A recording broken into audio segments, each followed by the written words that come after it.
yeah, being here after 6 years and being able to support that is actually the biggest achievement ever. You know what I mean? It's just remarkable that a young man of 29 comes into a big city and borrows money and opens up a restaurant, and he's still here 6 years later. And yeah, I'm so proud of myself. I'm so proud of my team over the years, every individual that's worked here over the years. And yeah, long it continue, because we enjoy doing what we do and we enjoy making people happy. This is the Deep in the Weeds podcast. I'm Anthony Huckstep. Inspiration can come from many things. Creativity can be fueled by a moment in time, by a memory, from just about anything. Some chefs find inspiration in ingredients, in the season, in a cuisine, in their heritage. Some look further afield to take diners into a new realm. Nelly Robinson is a chef and owner of Nell in Sydney. Nelly, how are you going? Very well, Anthony. How are you? I'm good. It's good to have you on the show. You have quite an interesting approach to cookery at Nell. What's it been like, the journey of having your own restaurant and the way that you deliver your food, which is so left of centre compared to many chefs? Yeah, I think at the end of the day, I was 29 when I first opened Nell, which was a big, ballsy statement. I think, I was working abroad and in Europe, and I hadn't really worked in the city or in Australia that much. So I think when Nell came on the scene, I think people were a bit like, what the hell's this? And who's this 29-year-old bloke trying to do something different? And it felt like that at the start. But then once we settled into our traps and everything, we managed to open, and not a lot of people know this, Anthony. I actually only had $2 left in my account when I actually opened the restaurant. So if people hadn't come, I would have gone, oh shit, I've got a big loan to pay off, and that's it. It was a bit like that. But luckily people came, and when we first opened, it was all about produce, which we still, we're massively into produce and where that produce comes from. And then it was all about then creating that menu. And as we've evolved over the years, I actually managed to get the staff and random thoughts coming out of my brain and into the plate, which was, we story tell, and that's what life's about, is about, memories and, experiences in life. And we create that and put that onto a plate. And, once that started kicking off after about the 2-year mark, people have just, gone mental for it. And, we're so proud of what we've achieved. Well, I want to take a deep dive into the creative process that you have and telling that story on the plate soon. But take us back to the stories of when you were young. When did food become interesting for you? Well, I grew up in North Manchester, so Blackburn, a little town just north of Manchester, about 30 minutes north. And food wasn't anything in our house. My dad was a typical Northern English man. He was pies and sausage rolls and fish and chips, as the old stories that you get from England. And if you put caviar or anything in front of him, he'd just push it away and say no, thank you. So it was quite a remarkable upbringing. It'd be a sandwich for lunch, and that would be it, or a soup. And then around the age of 13, 14 at school, I had to choose my technology. And as people know me, I'm terrible with tools like, saws and drills. So I wasn't going to go down woodwork or out like that. And I enjoyed food and I enjoyed eating food. So I chose food technology, and I fell in love with the way that recipes came together. And at the time I was playing football for Burnley as well. So I got a semi-professional contract with a professional club, which a lot of people know about. And so I was playing for them as well as being at school. And then I had to choose which way I was going to go. And my dad always sat me down and he said to me, Nell, you can either become a footballer and retire at 31, 32. And he actually said this, Anthony. He said, or you can open your own restaurant at 30. And I went, and that's always stuck in my mind. So when I did it at 29, I actually went, oh my God, I actually had a moment when I opened it, and I was like, Dad, I hope you're proud. That's a big thing. So I went down the road then, and I was pot washing as well at a Michelin-starred restaurant called Northcote Manor in the north of England, which is a beautiful country house, stunning food. It's had a Michelin-star for 30 years, Anthony. Like it's a real substantial restaurant in England. And Nigel Howarth was my chef patron at the time. and he offered me an apprenticeship. And he said, look, now, come in. But then Craig Bancroft, who was the front of house manager, actually offered me a front of house apprenticeship because of my personality. So he said, come in. And I think I went there on work experience, but I went in as a front of house, not as a chef. And I managed to get like 150 quid in tips in 1 week, $300. And he turned around to me, did Craig, and he goes, my God, that's unbelievable. And I was like, oh, thank you very much. But food was always the passion, because I was watching these guys every day when I was pot washing, and I could see the passion in the chefs. And at that time, Northcote had an unbelievable team. And a lot of them have gone on to open their own restaurants and got Michelin stars themselves. So yeah, it was an amazing experience. So I started at 15. Well, tell us about when you first stepped into the kitchen and what it was like in those days, the kitchen. Yeah, it was a smaller kitchen then. Warwick Dodds was the head chef. He was at Chef Nico, which is a 3 Michelin star restaurant in London. He worked with Passy in London. So Passy always says to me that Warwick's one of the best chefs he's ever worked with. So he was 26 at the time as the head chef. And then Mark Birchall was sous chef. Mark's now got Moor Hall. I don't know if you've ever heard of it in England. It's just got his 2nd Michelin star. So he's running that at the minute. So I had some amazing people that brought me up in the industry, in the kitchen. And look, it was tough. And I'll be honest with you, I was 15. I didn't know. I wasn't disciplined. I'd just come from school. I'm a mouthy bastard, as you can tell with the way I am. And they basically armied me, and they kicked me into touch very quickly. And I started off in the pastry section and dessert section. So I was there. And then the pastry chef actually quit 8 weeks into my apprenticeship, and I actually got chucked into run pastry. So I was actually running pastry at 16 years of age. And it was just like making souffles and making, assiettes of chocolates and things like they were on them days, on the Pim's jellies. So I had to grow up very, very quickly. And I loved it. I absolutely loved it. And it got to a time where I was doing, 15, 16, 17-hour days. And my dad would drop me off in the morning at, 7 o'clock, and then he'd pick me up again at 1:30, 2 o'clock in the morning, bless him. And then it got to the point where he was that tired that he actually went and spoke to Nigel behind my back, saying, this guy's 16 years of age. You shouldn't be working these hours. And Nigel turned around to my dad and said, no, he wants to do it. We've told him, so because I just wanted to learn.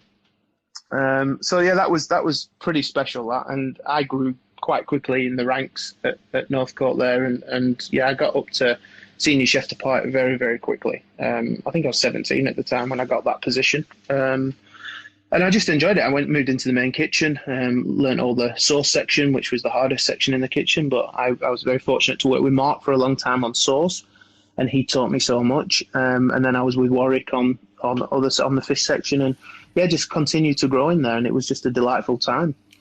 You mentioned that a lot of your career was in the UK before you came out here, and no one knew who you were until Nell sort of blossomed. Well, what were some of the really key restaurants and kitchens that you worked with in the UK? So I worked at Northcote for overall about 7 years, which was, all the way to 22. But in the time of when it would shut, you would go and work with other chefs. But then there was also times there was a thing called Obsession, Anthony, which is where chefs would come to Northcote and take over the kitchen. So Heston came when he was only a 2 Michelin star chef at the time. So Heston was there for this amazing night. And the funny story about Heston was it was the time when he did his bacon and egg ice cream.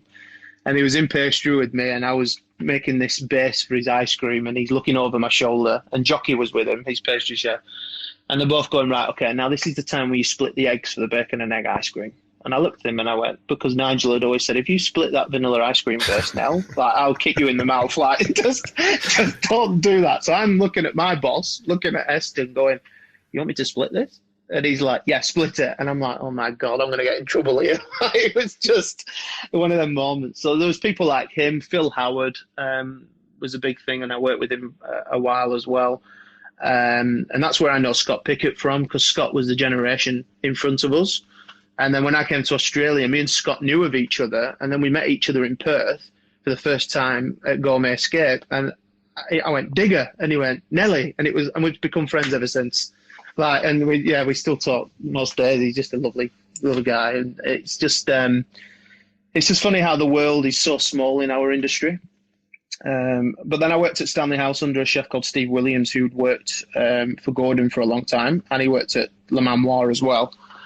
So he was somebody that really looked after me in the industry as well. He took me under his wing, and he gave me my first head chef position at 22, which was amazing. And we were pushing for Michelin stars, and it was a special build, that one. And Steve's still there now, I think, and it's 20 odd years later, he's still there. So he was one that really gave me a break in the industry, because that was, I'll be honest with you, I was too young. I shouldn't have been given that opportunity at that age. But I think looking back at the time and knowing when you own your own business, sometimes you've just got to go with people you trust. And if you're a little bit inexperienced, you can watch them from afar. And I think that's what he did. And to be honest with you, it was a big learning curve for me, that. And then I left there, and I came over to Australia in 2010. Well, what triggered the decision to come to Australia? You'll like this. So we had me and my best mate Kirk. So Kirk's a very good chef as well. We were sat at a pub, and we looked at each other and said that we need to get out of this country. Like, we've been around, we've worked at different places on and off, and he'd been at the French Laundry for 3 months, and he come back and he just like, right, it's time for us to stamp our mark. We need to move. So we had New York, Melbourne, and Sydney written on a beer mat. On the back of this beer mat, Boddington's beer mat it was, Anthony. And we looked at it and we said to each other, okay, where are we going? What are the pros and cons? New York, we can go and work at XYZ in New York. Yeah, Melbourne, Attica was kicking off then at the time, and other restaurants as well, and Scotty's places were just starting to open as well. And then we looked at Sydney and we went, there's beaches and women, and we're both single. And we ripped off the others and we picked Sydney, and we came to Sydney, which was amazing. Before Nell, what were you doing in Sydney? So I worked, when I first landed, I actually landed with £200, because again, I'd always lived at home, and I'd always lived in chef blocks, if you know what I mean, in housing units, that the money would come out your wage and you just wouldn't miss your rent. So coming to Sydney actually was like a massive grow up for me, because I actually didn't understand bonds, and I didn't understand paying rent, and I didn't understand bank accounts, because my money would go in my bank and it would go out. So it was like, all I did was work. So when I came to Sydney, I had £200, which was $400, and I turned up, and we were in a hotel in Woolloomooloo, which I'd paid up front from England for 10 days. And everybody turned around to me and said, you need to go and get a job, you've got no money. And I was like, I've got a Tesco credit card for £3,000, like, that'll do. Like, and everyone's like, no, you need to go now, because your bond is $2,600 for the flat that you want. So I was like, oh, for God's sake. So Tim was a chef that was at Aria, who worked with Kirk in London when we were back in the, I think it was at Pied de Terre with Shane. And we said to him, look, have you got any jobs going? And I went to Aria, and I did a trial at Aria with Tim, and it was just too much for me. And it was it's big yield from what I'd come from to what I was doing. And then I became friends with Ben Turner through that, anyway, and Simon Sandel, like, was massive. But then Simon said to me, look, I'm running the Opera House. I need some hands over Christmas. Will you come to Sydney Opera House and help me do New Year's Eve? And I said to him, mate, yeah, this is an Englishman coming to this country. I get to work in the Sydney Opera House. Like, this is wow. And I'd never done catering in my life. So when I turned up, and he's like, first day, and he goes, can you prep them 350 lamb ribs for me? I'm like, oh, Jesus. Anyway, from there, me and Simon became really good friends, and he offered me a sponsorship to stay in the country. And I actually met a girl at the time, and I said, okay, I'll stay. And I ended up running the Opera House for him with another couple of guys, which was amazing. And from there, I made some amazing friendships through that, of contacts of the catering industry, the events industry, but also some chefs as well that have become very close friends of mine through working through Simon. And Matt, obviously, he was Aria Catering at the time. So we launched all of that for him. And then after 2 years, catering just got to me. It was just too much. I'm not doing what I do, and it wasn't precision enough, and it wasn't, technical enough for me. So I left, and I got offered a job in Hong Kong. So I actually moved to Hong Kong in 2013 to go and open St. Betty for Shane Osborne. So he rung me in Kirkhope and said, look, I'm opening this new restaurant in Central. Can you come and help me open? So we both said, well, you know what, I'm in a job that I'm not enjoying as much as I used to. He was at Mark at the time, and he just left Mark, and he said, yeah, I'm gonna leave as well. So I said, okay, well, we'll go. So he went ahead and started the start of it, and we were both offered sous chef positions at the time. And then I followed 4 weeks later. By the time I got there, Kirk had left because he just didn't like Hong Kong. It was too busy for him, so he went back to Brazil, I think, and then he went back to Sydney, and then I went to help Shane, and then same thing happened. We were offered a couple of flats and stuff. We never got the accommodation that we were got, and then we had to find our own accommodation. It was like $1,000 for the size of a shoebox, and I just turned around to my missus and said, look, let's do 3 months here and let's just go. Like, he's fine with it. Anyway, after 2 months, Shane said, there's no point you carrying on if you're not going to carry on here. And we were like, yeah, completely agree. So I went and helped Jason Atherton at 22 Ships for a month because I knew Jason from London.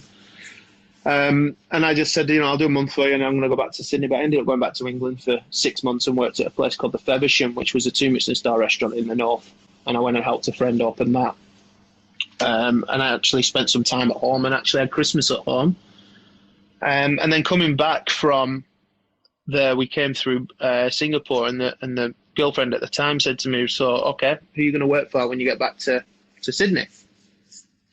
And I went, I don't know. So I contacted Martin Ben and his head chef at the time, and they said, yeah, you can come in. And I said, you know what?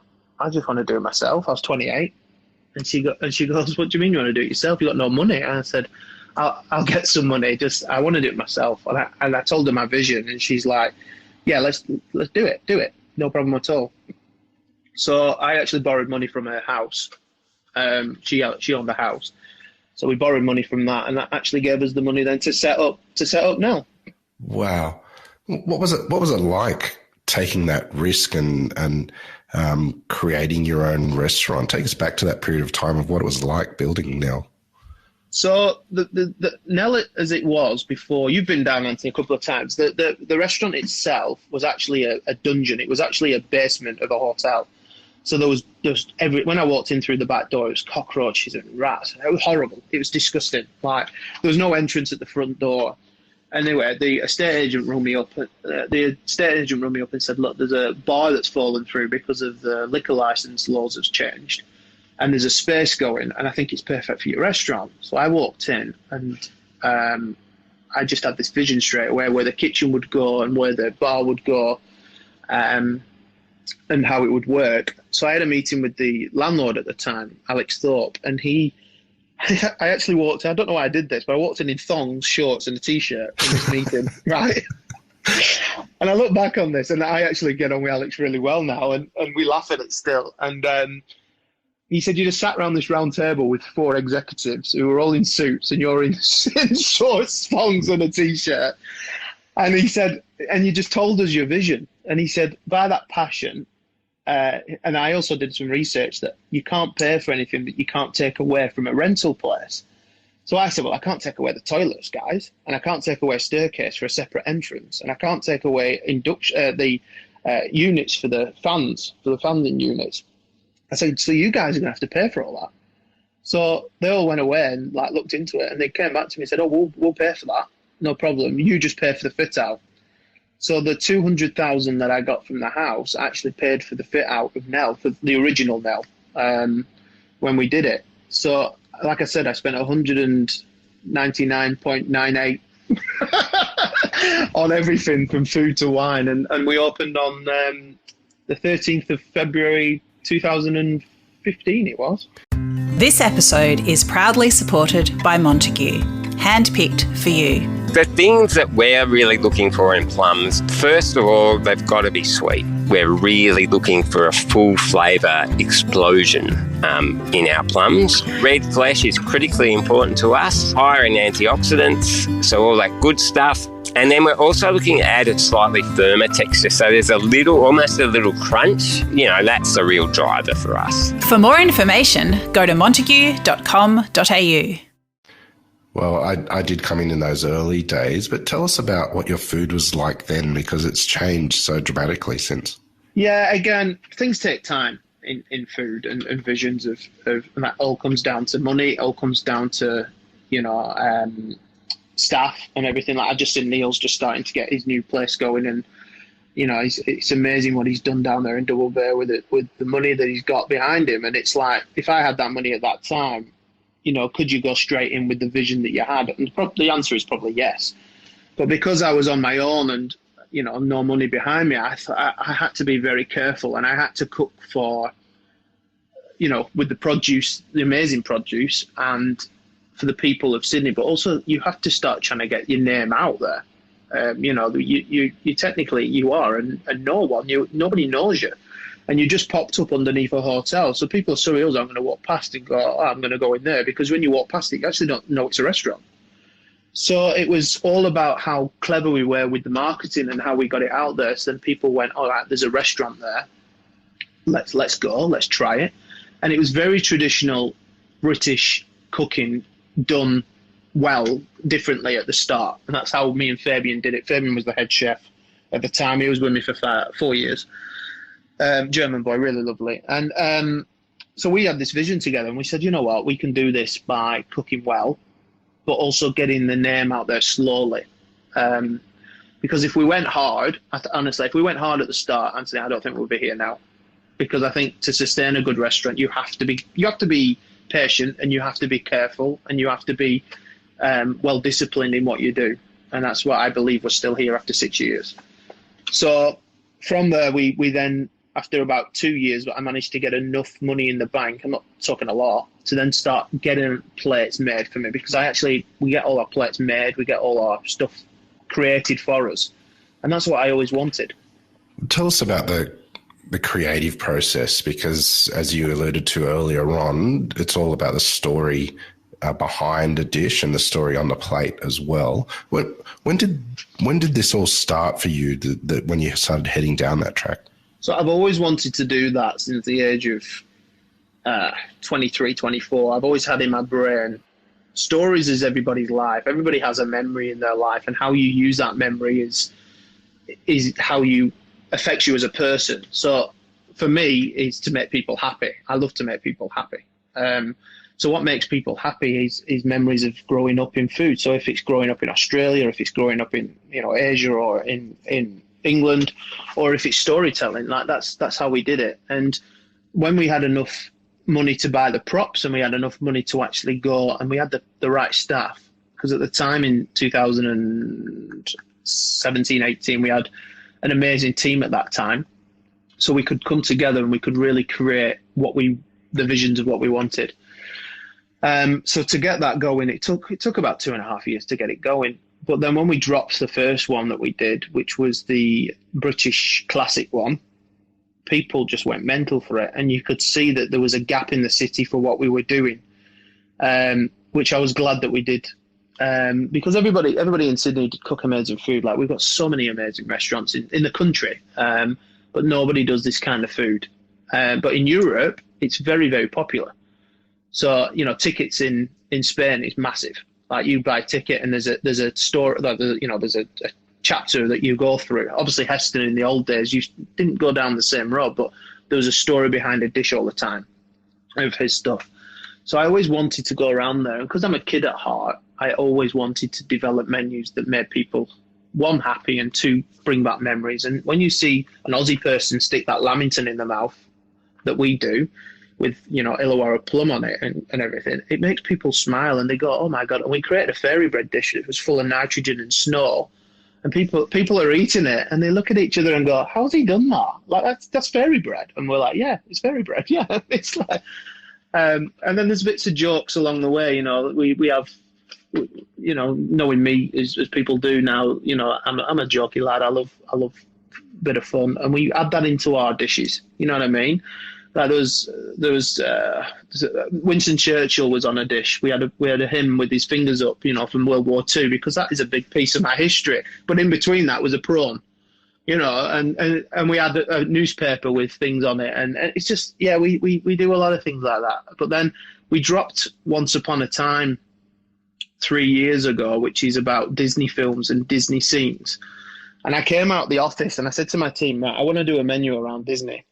And my chef at the time, Damien, looked at me and he goes, are you high? And I went, no. I was like, everybody loves Disney. It doesn't matter if you are 84 or 17. Like, everybody loves Disney. So I want to create menus around the scenes and the characters of Disney.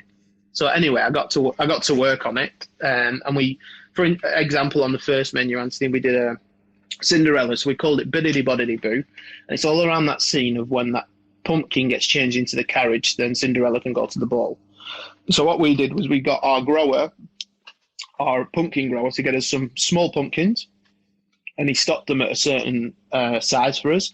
We got big pumpkins, we hollowed them out, we filled them with pumpkin seeds, we put the 2 small pumpkins in the pumpkin, we put the lid back on top with flavoured pumpkin smoke, and when that lid comes off at the table, the smoke comes up, exactly like the movie when it goes choof, and then the pumpkins go onto a plate in front of you, and inside that was a pumpkin ravioli with spiced pumpkin soup.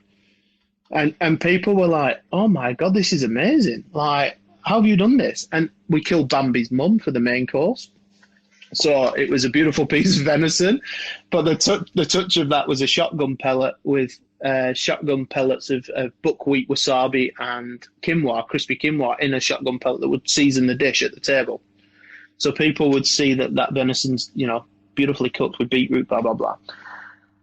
So with that, it went absolutely mental, like mental. So we did chapter 2 last year, which was dishes like Under the Sea, which was Sebastian the crab. So we did beautiful spanner crabs from North Queensland.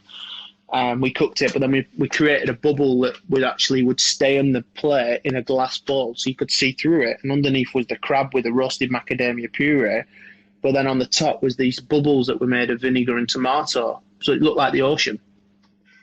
And people would go mental for this. So we're just about to launch chapter 3, which is next Tuesday, all depending, but it's going well. We just launched it. But some of the dishes we've got Pirates of the Caribbean on this one, which is Dead Man's Chest, and the dish is all around Davy Jones's heart, because his heart gets ripped out because he breaks his heart, and it gets put in that chest. So what we've done is created Davy Jones is a squid, and we've created squid which has been marinated in spiced beetroot, so it's gone red, and we've done black garlic emulsion and garlic chips, so it sits in a chest with pirate coins, and when you open that chest, again, that little bit of smoke or nitrogen, and you eat your kebab of squid.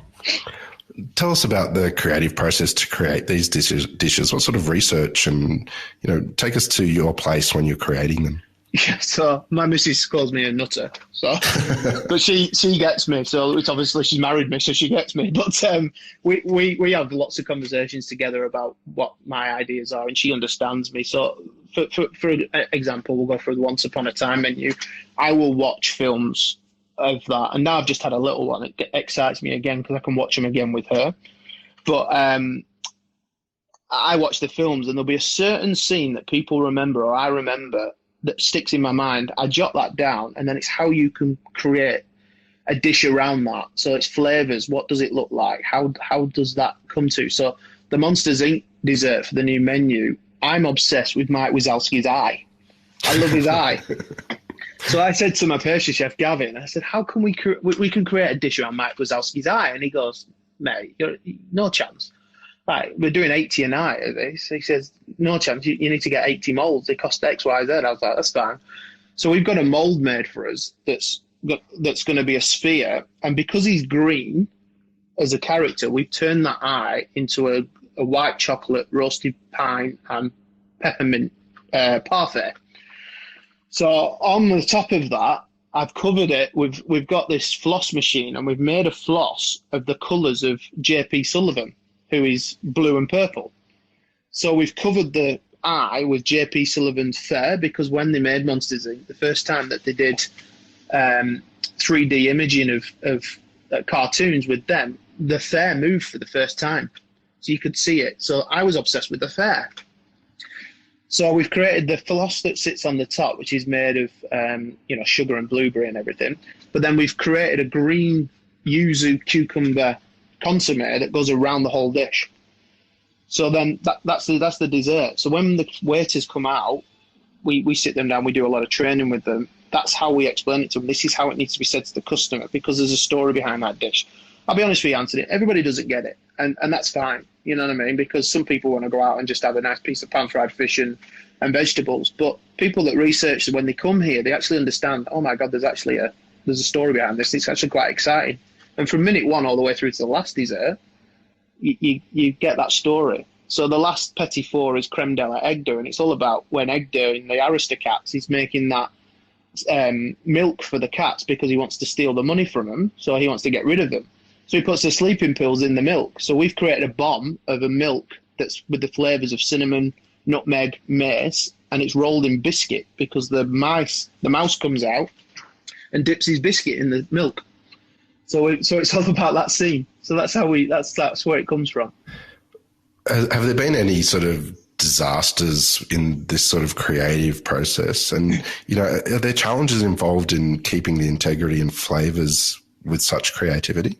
100%. And that's the first thing that comes across. It's got to eat well. It's got to balance well. So that's what we always look at first, and then we look at your props and what we can serve it in afterwards.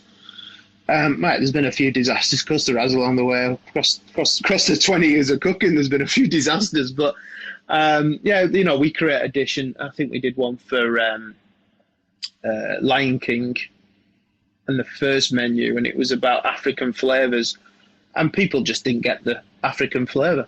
You know what I mean? They didn't understand them spiciness, and it was fine. So after a week, we realised very quickly, this doesn't work. So we changed it. So we completely changed the whole dessert. And then once we changed it, we didn't hear about it again. But again, we take criticism very, very on board here. We're not a restaurant that's arrogant that goes, you know what, if you've got an opinion, I don't care. You know what I mean? It is. We listen to people, because at the end of the day, if you hear, there's a rule in our restaurant. If you have a complaint about something 3 times, we change it. Doesn't matter. So we look at it and we change it, because 3 people are going to say it, then there's going to be more people that say it along the way. So you've got to be also very open to changing things. You've just flown back into a kind of a soft lockdown in Sydney from New Zealand. What was it like to get away for the first time in ages? And is an international Nell something that you have thought about? Yeah, for first part of the question, family. I just had a little girl, Lottie, yeah. So she's 3 months now, which opened your eyes massively. And Danielle's from Mount Albert in Auckland, so we went back and saw the family and the grandparents. So to see them for the first time in 15 months was very, very exciting, since the wedding last year, actually. But typical me, while I'm there, I'm scouting around. I rented a car for 3 days, and I actually went round all the suburbs in Auckland, because we're going to open Nell there next year. Wow. So that's actually happening. So we see a gap in Auckland's cooking scene, what we saw in Sydney at the time of the same storytelling, the same everything, but amazing produce over there. And, again, there's going to be their own challenges over there as well, with, less people living in the city. So we're going to have to get better, the staff and all that. But it's a challenge that I'm really excited about. And, we're looking at different avenues and different sites at the minute, which is very exciting. So, we're looking at maybe April next year, or we'll probably leave it till maybe August or something, if we don't want to rush it. But there's no rush. There is no rush at all. But it's definitely going to happen next year. With this level of creativity that you have and the brand that you've built, has last year and a half changed the way you operate and see your business? Yeah, we were fortunate, Anthony, actually last year, because so many restaurants struggled last year through obviously reasons that we know, and I don't like the word, so I don't use it. So I find it so negative, so everybody gets down on it, so I don't use it. But we were quite fortunate, because we actually had our best year in revenue last year than we've ever had.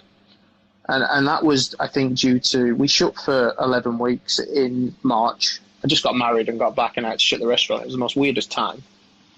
And we locked down. We did these takeaway boxes. So we saw on the news, I saw on the news that old people couldn't get to the supermarkets because they were scared. So we ended up doing food boxes at Nell that we launched them very early, where we would deliver them to people that were really struggling to get out. So in there, we did recipe cards and raw foods for people to actually cook at home because people were bored. So we ended up doing that for about 6 weeks, and then I actually got bored and realised I'm not a courier service when I nearly got stuck in Bondi one day. And I said to Danielle, I said, you know what? When in 20 years have I managed to sit on a couch and actually relax for 5 weeks? I said, I don't think I'm going to have this opportunity again. And at the time, we had 3 sponsored staff in the kitchen. And obviously, our mate ScoMo said, if you're foreign and you don't have a visa, go home, which is the worst thing he ever said. My staff, you can't lose your staff. And that's your head chef, your sous chef, and your senior chef de partie from your kitchen. So I ended up paying them for 5 weeks, 6 weeks, and I just paid them.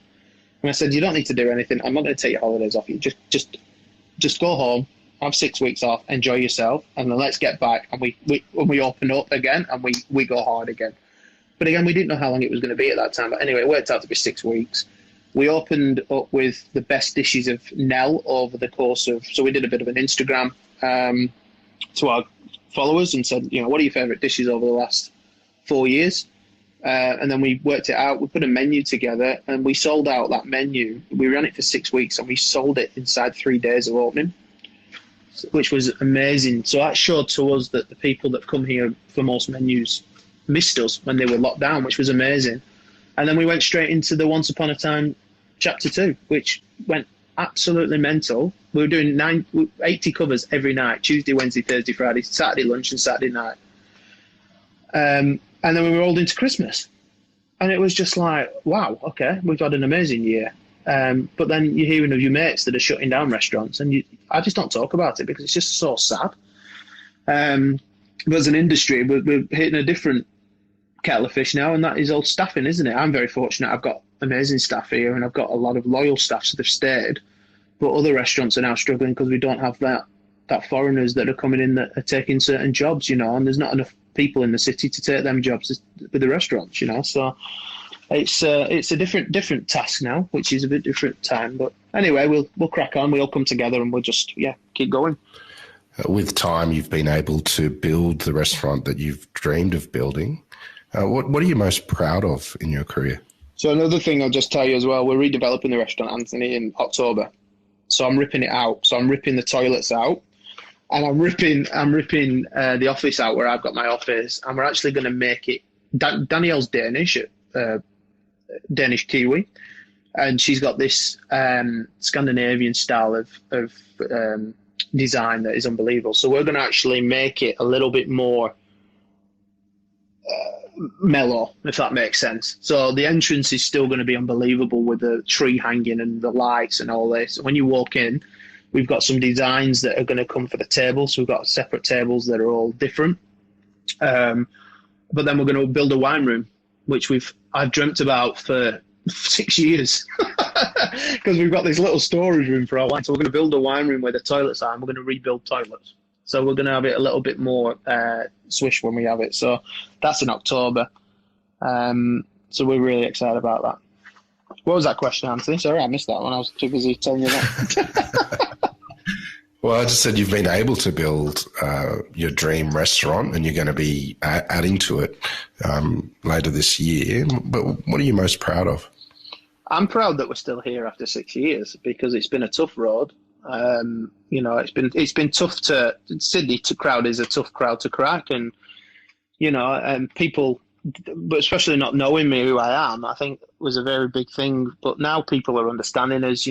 It's become very successful that we just want to continue wowing people. But yeah, being here after 6 years and being able to support that is actually the biggest achievement ever. You know what I mean? It's just remarkable that a young man of 29 comes into a big city and borrows money and opens up a restaurant, and he's still here 6 years later. And yeah, I'm so proud of myself. I'm so proud of my team over the years, every individual that's worked here over the years. And yeah, long it continue, because we enjoy doing what we do, and we enjoy making people happy. Well, Nelly, we've loved having you on Deep in the Weeds today, and we definitely need to catch up down the track and see what you're up to, because there's a lot going on. Please keep in touch, and we'll talk again soon. Thanks, mate. Much appreciated. Thanks, guys. This is the Deep in the Weeds podcast. I'm Anthony Huckstep. Stay tuned as we take a deep dive into the lives of the incredible people who ply their trade in the food and hospitality sector. Special thanks to executive producer Rob Locke for making this all happen.